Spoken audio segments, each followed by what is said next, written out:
ಎಲ್ಲರಿಗೂ ನಮಸ್ಕಾರ. ನನ್ನ ಯೂಟ್ಯೂಬ್ ಚಾನಲ್ಗೆ ಸ್ವಾಗತ. ಇವತ್ತಿನ ವಿಡಿಯೋ ಏನಪ್ಪ ಅಂತಂದ್ರೆ ಈವ್ನಿಂಗ್ ಸ್ನ್ಯಾಕ್ಸ ಮಾಡಿ ತೋರ್ಸಾತ್ನು. ಅದು ಏನು ಅಂಥೇಳಿ ನೀವು ತಿಳ್ಕೊಬೇಕಾಗಿತ್ತಂದ್ರೆ ಪೂರ್ತಿ ವಿಡಿಯೋ ನೋಡ್ರಿ. ಬರ್ರಿ ಇವಾಗ ವಿಡಿಯೋ ಸ್ಟಾರ್ಟ್ ಮಾಡೋಣ ಅಂತ. ನಾ ಈವ್ನಿಂಗ್ ಸ್ನ್ಯಾಕ್ಸ್ ಅಂತ ಹೇಳಿದ್ನಲ್ರಿ, ಗೊಂಜಾಳದ ಪಕೋಡ ಮಾಡಾತಿದ್ನಿ. ಸ್ವೀಟ್ ಕಾರ್ನ್ ಸಿಗ್ತಾವಲ್ಲ ಅದರಿಂದ ಮಾಡಾತಿದ್ನಿ. ನಾರ್ಮಲ್ ಗೊಂಜಾಳ ಸಿಗ್ತಾವಲ್ಲ ಅದನ್ನು ಕೂಡ ನೀವು ಮಾಡ್ಕೊಳ್ಬೋದು. ಫಸ್ಟ್ ನಾನು ಮಿಕ್ಸಿ ಹಾಕ್ಕೊಂಡು ಬಂದಿದ್ನಿ. ಜಾಸ್ತಿ ರುಬ್ಬಿರಲಿಲ್ಲ, ತರಿಯಾಗಿ ರುಬ್ಕೊಂಡು ಬಂದೀನಿ. ನೋಡಿರಿ ಯಾವ ಥರ ರುಬ್ಬೇನಿ ಅಂಥೇಳಿ. ಒಳಗೊಂದೊಂದು ಗೊಂಜಾಳ ಹಂಗೆ ಅದಾವು, ಆ ಥರ ನೀವು ರುಬ್ಕೊಂಡು ಬರಬೇಕು. ಕೊತ್ತಂಬರಿ ಕಟ್ ಮಾಡಿಟ್ಟಿದ್ನಿ, ಅದನ್ನ ಹಾಕಿದ್ನಿ. ಆಮೇಲೆ ಒಂದು ಈರುಳ್ಳಿ ಕಟ್ ಮಾಡಿ ಇಟ್ಕೊಂಡಿದ್ನಿ, ಅದನ್ನೂ ಹಾಕಿನಿ. ಮೆಣಸಿನ್ಕಾಯಿ ಕಟ್ ಮಾಡ್ಕೊಂಡಿದ್ನಿ. ನಿಮಗೆ ಖಾರಕ್ಕೆ ಎಷ್ಟು ಬೇಕಲ್ಲ ಅಷ್ಟು ನೀವು ಹಾಕ್ಕೊಳ್ಬೋದು.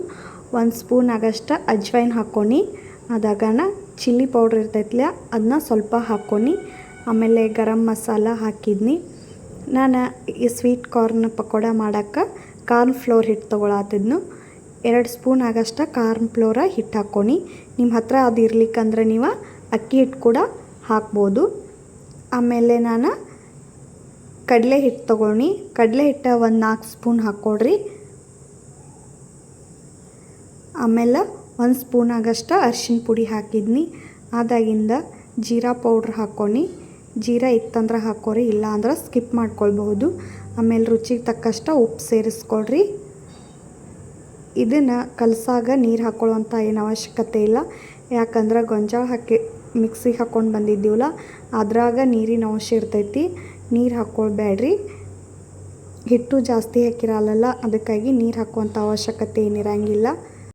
ಯಾವಾಗಲೂ ಒಂದೇ ಥರ ತಿಂದ ಬೇಜಾರಾಗಿರ್ತೈತಲ್ಲ, ಅವಾಗ ಈ ಥರ ನೀವು ಮಾಡಿ ಕೊಡ್ರಿ. ನಿಮ್ಮ ಮನ್ಯಾಗಿನಾರ ಎಲ್ಲರೂ ಇಷ್ಟಪಟ್ಟು ತಿಂತಾರೆ. ಹುಡುಗರಿಗಂತೂ ಸಿಕ್ಕಾಪಟ್ಟೆ ಇಷ್ಟ ಆಗ್ತೈತೆ ನೋಡಿರಿ. ನೀವು ಒಮ್ಮೆ ಟ್ರೈ ಮಾಡಿರಿ. ಹೆಂಗೆ ಬರ್ತಂತ ಹೇಳಿ ನನಗೆ ಕಮೆಂಟ್ ಬಾಕ್ಸ್ ಒಳಗೆ ಕಮೆಂಟ್ ಹಾಕ್ರಿ. ನೋಡಿರಿ, ಈಗ ಹಿಟ್ಟು ಈ ಥರ ಕಲಿಸಿದ್ನಿ. ಈ ಕಡೆ ಗಟ್ಟಿಯಾಗಿಲ್ಲ, ಈ ಕಡೆ ಅಳ್ಕೋ ಆಗಿಲ್ಲ, ಕರೆಕ್ಟಾಗಿ ಬಂದೈತಿ. ನಾನು ಗ್ಯಾಸ್ ಮೇಲೆ ಎಣ್ಣೆ ಕಾಯಕ್ಕಿಡಾತನು. ಜಾಸ್ತಿ ಎಣ್ಣೆ ಹಾಕಾತಿಲ್ಲ, ಸಣ್ಣ ಪಕೋಡ ಮಾಡಾತಿಲ್ಲ, ಅದಕ್ಕಾಗಿ ಸ್ವಲ್ಪ ಎಣ್ಣೆ ಹಾಕಿದ್ನಿ. ಎಣ್ಣೆ ಕಾದೈತಿಲ್ಲ ಅಂಥೇಳಿ ಚೆಕ್ ಮಾಡಿದ್ನಿ, ಕಾದಿತ್ತು. ಇವಾಗ ನೋಡಿರಿ ನಾನು ಪಕೋಡ ಬಿಡ್ತನು. ಇಷ್ಟ ಸಣ್ಣ ಬಿಡ್ಬೇಕು ನೋಡಿರಿ. ಇದು ಗೊಂಜಾಳ ಇದ್ದು ಅಲ್ಲ, ಕಾಳು ಅವ ಸ್ವಲ್ಪ ಬಿಟ್ಕೊಳತ್ತಿದ್ದು. ಹಾಕಿದಾಗ ಅದಕ್ಕೆ ಸ್ವಲ್ಪ ಒತ್ತಿ ಬಿಡ್ರಿ. ಪಕೋಡನ ಗಟ್ಟಿ ಮಾಡಿ ಕರೆಕ್ಟಾಗಿ ಬಂದು ಫಸ್ಟ್ ನಂದು ಒಡೆದು ಹೋಯಿತು. ಇನ್ನೂ ನೀವು ನನ್ನ ಯೂಟ್ಯೂಬ್ ಚಾನಲ್ ಸಬ್ಸ್ಕ್ರೈಬ್ ಮಾಡೋದ ನೋಡ್ತಾ ಇದ್ರೆ ಪ್ಲೀಸ್ ಸಬ್ಸ್ಕ್ರೈಬ್ ಮಾಡಿಕೊಡ್ರಿ. ಪಕ್ಕದಲ್ಲಿರುವಂತಹ ಬೆಲ್ ಬಟನ್ ಪ್ರೆಸ್ ಮಾಡಿರಿ. ನಾ ಹಾಕ್ತಾ ಇರೋ ವಿಡಿಯೋ ನೋಟಿಫಿಕೇಷನ್ ಫಸ್ಟ್ ನಿಮ್ಗೆ ಬರ್ತೈತಿ, ನೀವು ನೋಡ್ಬೋದು ನೋಡಿರಿ. ಕೆಳಗೆಲ್ಲ ಬೇದಿದ್ದು, ಮ್ಯಾಲೆ ಬೇದಿರಲಿಲ್ಲ. ನಾನು ಎಣ್ಣೆ ಸ್ವಲ್ಪ ಹಾಕಿದ್ನಲ್ಲ, ಅದಕ್ಕಾಗಿ ಅವನ್ನ ಈ ಥರ ತಿರುಗಿಸಿ ಹಾಕಾತಿದ್ನಿ.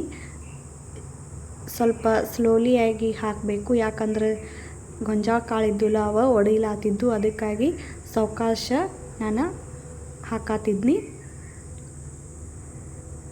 ನೋಡಿರಿ, ಈಗ ಬೇಯ್ದು ಎಲ್ಲ.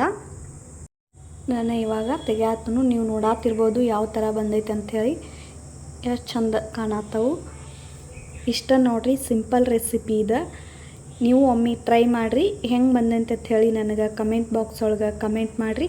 ಆಮೇಲೆ ನಿಮ್ಮ ಫ್ಯಾಮಿಲಿ ಫ್ರೆಂಡ್ಸ್ಗೂ ಶೇರ್ ಮಾಡಿಕೊಡ್ರಿ. ಮತ್ತು ನಿಮಗೆ ಹೊಸ ವಿಡಿಯೋದೊಂದಿಗೆ ಸಿಗ್ತೀನಿ ರೀ. ಅಲ್ಲಿವರೆಗೂ ನೋಡ್ತಾ ಇರಿ, ಸಪೋರ್ಟ್ ಮಾಡ್ತಾಯಿರಿ. Thanks for watching. ಬಾಯ್.